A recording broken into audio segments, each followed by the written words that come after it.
నమస్తే అండి, నేను మీ Swapna. Welcome back to heavenly eats.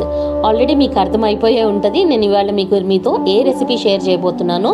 అదే అండి, కరకరలాడే మసాలా వడలు. సేమ్ బండి స్టైల్లో, అలాగే మనం రైల్వే స్టేషన్లో తింటాం కదండి, అలాంటి వడలు మనం ఇంట్లోనే చాలా ఈజీగా ఎలా చేసుకోవాలో ఈ వీడియోలో నేను మీకు చూపించబోతున్నానండి. సో ఎలా చేయాలో చూసేద్దామా అండి? ఒక్క నిమిషం అండి, వీడియో చూసే ముందు ఒక చిన్న లైక్ చేయొచ్చు కదా. సో ఎలా చేసేయాలో చూసేద్దామా? వడలు చేయడానికి ముందుగా శనగపప్పును ఒక 2 గంటల పాటు నానబెట్టేసి పక్కన పెట్టుకోవాలండి. మనకు శనగపప్పు బాగా నానిందో లేదో చూడడానికి ఇలా మనం వేళ్ళతో కట్ చేసినప్పుడు మనకు మధ్యలో కూడా గట్టిదనం అనేది తగలకుండా ఉంటే మనకు పర్ఫెక్ట్గా నానిపోయినట్టు పప్పు అనేది. ఇదంతా కూడా స్ట్రెయిన్ చేసేసుకొని పక్కన పెట్టుకోవాలండి.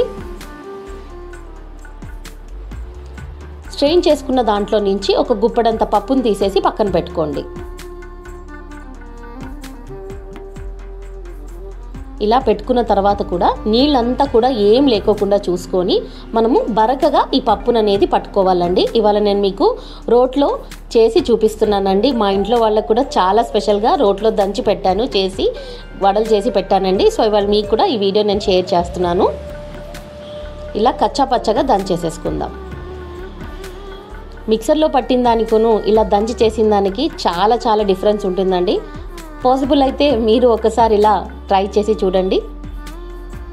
ఇలా బరకగా పట్టేసుకోవాలి.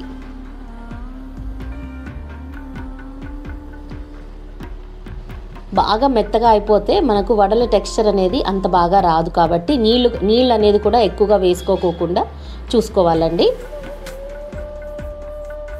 అలా పట్టుకున్న తర్వాత 2 ఎండుమిరపకాయలని దంచేసేసుకోవాలి. 2 ఎండుమిరపకాయలు, అలాగే అల్లం ముక్కలు, కొద్దిగా పప్పుతో పాటు కచ్చాపచ్చగా దంచేసేసేయండి.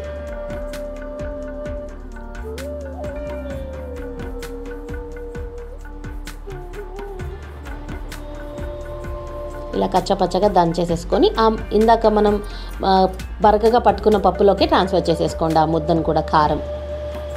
ఇప్పుడు దీంట్లోకి కరివేపాకు, సన్నగా తరుక్కున్న కరివేపాకు, అలాగే పచ్చిమిరపకాయ ముక్కలు, అలాగే అల్లం ముక్కలు, మనం తీసి పెట్టుకున్నాం కదా శనగపప్పు, అలాగే సన్నగా తరుక్కున్న కొత్తిమీర, పుదీనా, అలాగే ఉల్లిపాయ ముక్కలు కూడా వేసేసుకొని ఇవన్నీ కూడా ఈ పప్పులోకి ట్రాన్స్ఫర్ చేసేసుకోవాలి. మనం మసాలా వడలు అన్నాం కదండి, ఇవి ఎంత బాగా వేసుకుంటే మనకు వడల టెక్స్చర్ కానీ రుచి కానీ చాలా బాగా వస్తుంది మనకు.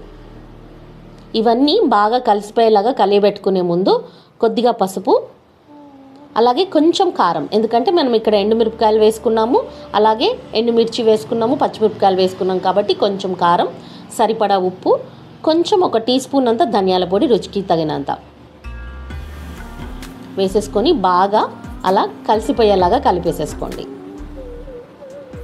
చూస్తున్నారు కదా, మనకు పప్పు టెక్స్చర్ ఇలా ఉంటేనే మనకు మసాలా వడ అనేది చాలా బాగా వస్తుందండి. చేయడం కూడా చాలా ఈజీ. చిన్న ఉండలుగా చేసేసుకోవాలి. చిన్న బాల్ సైజులో చేసేసుకొని జస్ట్ అలా మనం వేళ్ళ మధ్యలో పెట్టేసేసుకొని, చేతిలో మధ్యలో పెట్టేసుకొని ఒక్కసారి ప్రెస్ చేసేసేయండి. చూస్తున్నారా ఎంత బాగా వచ్చిందో? చాలా ఈజీ అండి, ఎక్కువ కష్టం కూడా పడాల్సిన అవసరం లేదు మనకు. ఇలాగే అన్నీ చేసి పక్కన పెట్టుకొని నూనె లో టు మీడియం హాట్లో ఉండాలండి. ఎక్కువగా వేడిగా ఉంటే త్వరగా పైన మనకంతా కూడా కాలిపోయి లోపల పప్పు అలాగే ఉంటుందండి. కాబట్టి నూనె అనేది చాలా జాగ్రత్తగా మీడియం టు లో ఫ్లేమ్లో పెట్టుకొని నిదానంగా వేయించుకోవాలండి. అలాగని వేయగానే కదపకూడదు. మనకు వడలు అనేవి ఒక 80% వరకు కుక్ అయ్యాక ఒక దాంట్లోకి ట్రాన్స్ఫర్ చేసేసుకోండి, స్ట్రైనర్లోకి. 80% వరకు కాలిపోయాయండి ఈ వడలన్నీ కూడా.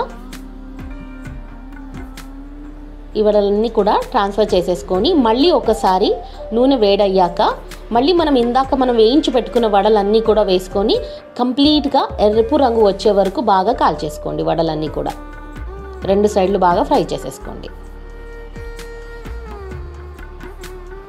సేమ్ బండి మీద తిన్న మాదిరిగానే మనం బయటికి వెళ్తే మసాలా వడలు తెచ్చుకుంటాం కదా సాయంత్రం పూట ఎప్పుడైనా కూడా, సేమ్ అలాంటి వడలే మనం ఇంట్లో కూడా చాలా ఈజీగా చేసేసుకోవచ్చండి. చూస్తున్నారా ఎరుపు రంగులో ఎంత బాగా వచ్చాయో వడలు? వేడి మసాలా వడలు రెడీ అయిపోయాయండి. మీరు కూడా చాలా ఈజీగా ట్రై చేయొచ్చు.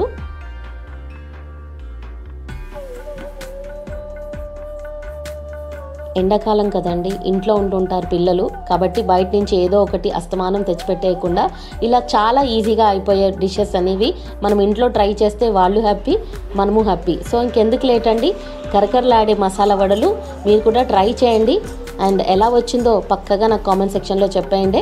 కొత్తగా చూస్తున్న వాళ్ళైతే మా ఛానల్ని సబ్స్క్రైబ్ చేసుకోవడం మర్చిపోకండి. And thank you for watching.